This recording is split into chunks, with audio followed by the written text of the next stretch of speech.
Bismillahirrahmanirrahim. Assalamualaikum warahmatullahi wabarakatuh. Alhamdulillahilladzi an'amana bini'matil iman wal islam.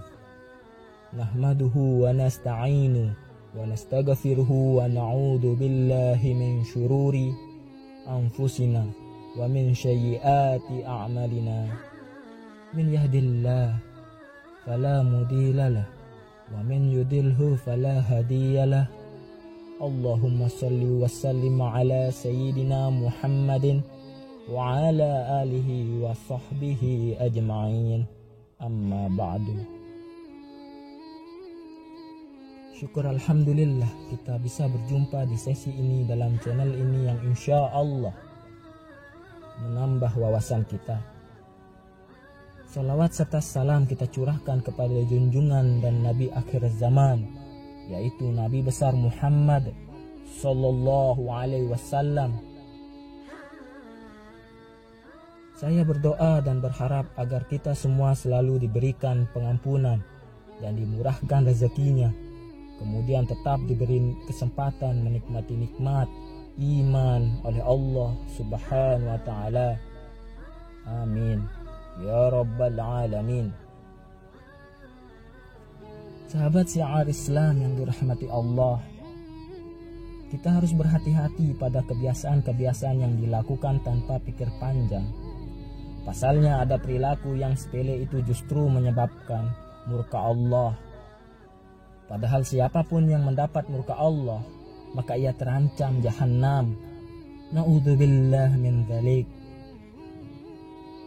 Manusia terkadang suka menyepelekan suatu perkara, padahal hal yang dinilai remeh tersebut ternyata dapat mengundang kemurkaan Allah Subhanahu wa Ta'ala. Rasulullah Shallallahu Alaihi Wasallam telah memperingatkan hal tersebut kepada umatnya. Dari Abu Hurairah radhiyallahu anhu, Nabi Shallallahu Alaihi Wasallam bersabda, sesungguhnya Allah ridha terhadap kalian pada 3 hal dan memurkai kalian karena 3 hal.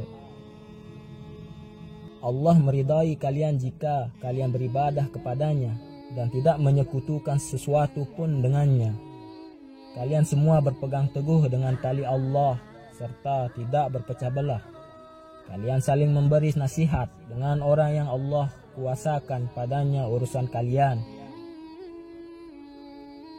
Allah akan memurkai kalian pada 3 hal: berkata-kata dengan berprasangka, banyak meminta-minta, membuang-buang harta. Hadis riwayat Muslim. Berikut adalah 3 hal tersebut yang Allah murkai dan jika bisa hindarilah perilaku itu. Yang pertama adalah suka meminta-minta. Meminta-minta juga perbuatan yang dimurkai Allah, karena seorang muslim tidak pantas menghinakan diri dengan cara meminta-minta. Dari Ibnu Umar, Rasulullah bersabda,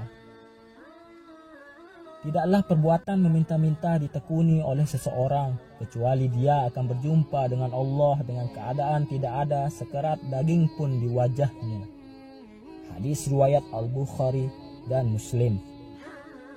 Termasuk meminta-minta di sini ialah perilaku gemar memberitahu kebutuhannya kepada orang lain. Termasuk pula hal yang dianggap sepele dan sering dilakukan. Misalnya meminta traktir teman yang baru saja mendapat prestasi, meminta oleh-oleh kepada saudara yang hendak melancong, dan lain sebagainya. Rasulullah memberikan pengecualian meminta-minta yang dibolehkan, yakni meminta kepada pemerintah dan meminta-minta karena terpaksa. Hal ini sebagaimana dalam hadis dari Samurah bin Jundab, Rasulullah Shallallahu Alaihi Wasallam bersabda, perbuatan meminta-minta adalah penggaruk yang mengoyak wajah seseorang, kecuali jika seseorang meminta kepada penguasa atau dalam urusan yang mengharuskannya meminta. Hadis riwayat At-Tirmidzi. Yang kedua adalah menyia-nyiakan harta atau boros. Suka menyia-nyiakan atau membuang-buang harta, padahal Allah Ta'ala telah memberikan kenikmatan berupa harta sehingga wajib mensyukurinya. Perbuatan menyiakan harta tergolong tak bersyukur atas nikmatnya. Allah Subhanahu wa Ta'ala berfirman, syukurilah kenikmatan Allah atas kalian jika kalian hanya beribadah kepadanya. Quran Surah An-Nahl ayat 114. Contoh membuang-buang harta misalnya, berlaku boros, mengeluarkan harta untuk kemaksiatan, membeli sesuatu yang tidak dibutuhkan, membuang makanan ke tempat sampah, dan lain sebagainya. Bahkan, termasuk menyiakan harta pula, yakni membeli banyak pulsa untuk mengakses internet yang tidak perlu. Allah berfirman, dan janganlah kamu menghambur-hamburkan hartamu secara boros. Sesungguhnya pemboros-pemboros itu adalah saudara-saudara syaitan. Quran Surah Al-Isra ayat 26 sampai 27. Seringkali kita tidak sadar dengan kebiasaan-kebiasaan yang dilakukan tanpa pikir panjang tersebut. Padahal hal itu mengundang murka Allah. Sebagaimana firman-Nya, apakah orang yang mengikuti keridaan Allah sama dengan orang yang kembali membawa kemurkaan yang besar dari Allah dan tempatnya adalah Jahannam, dan itulah seburuk-buruk tempat kembali. Quran Surah Al-Imran ayat 162. Yang ketiga adalah berprasangka. Perilaku ini sangat sering kita temui, atau bahkan mungkin kita sendiri sering melakukannya. Dan ironisnya, perilaku ini dinilai sepele. Kondisi bermasyarakat kita saat ini seolah tak berdampak apa-apa. Lihatlah kondisi masyarakat kita saat ini. Betapa sering media sosial menjadi ladang berita hoax dan membuahkan prasangka terhadap banyak hal dan banyak orang. Celakanya, tak sedikit muslimin yang ikut serta menyebarluaskan berita penuh prasangka tersebut. Akibatnya, muncullah keresahan di tengah masyarakat. Padahal Allah telah berfirman, wahai orang-orang yang beriman, hindarilah dari banyak berprasangka. Quran Surah Al-Hujurat ayat 12. Rasulullah juga bersabda, tinggalkanlah berprasangka, karena berprasangka adalah sedusta-dustanya pembicaraan. Hadis riwayat Muslim. Semoga kita cepat mengerti dan mengenali apa-apa saja yang bisa membuat dan mengundang murka Allah, sehingga kita bisa cepat-cepat berintrospeksi diri dan berbenah diri agar menjadi pribadi yang baik, yang bisa mengundang cintanya Allah Subhanahu wa Ta'ala. Amin ya Rabbal Alamin. Wallahu a'lam bissawab.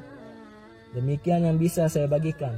Jika ada kesalahan dan tutur kata yang tidak baik, saya mohon maaf. Jika bisa tulis di kolom komentar.